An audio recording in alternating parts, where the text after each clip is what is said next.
আসসালামু আলাইকুম। চলে এলাম চিকেন ফ্রাই।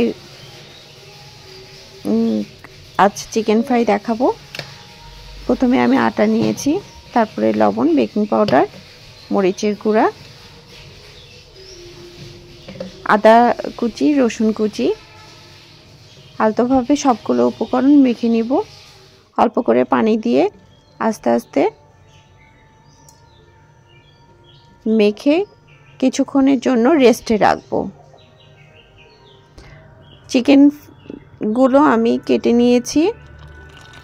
রাঁধুনি চিকেন মশলা, মরিচের গুঁড়া, লবণ দিয়ে ম্যারিনেট করে রেখেছি।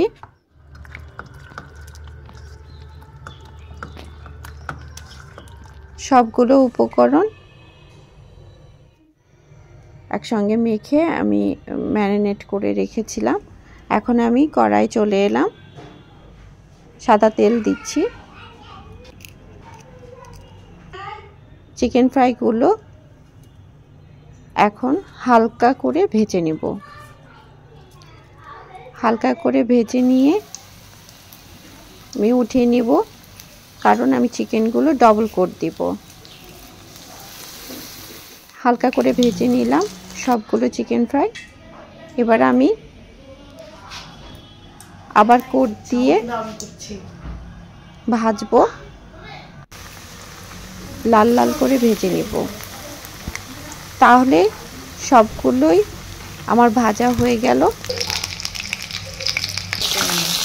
মচমচে চিকেন ফ্রাই এখন আমার পরিবেশনের পালা।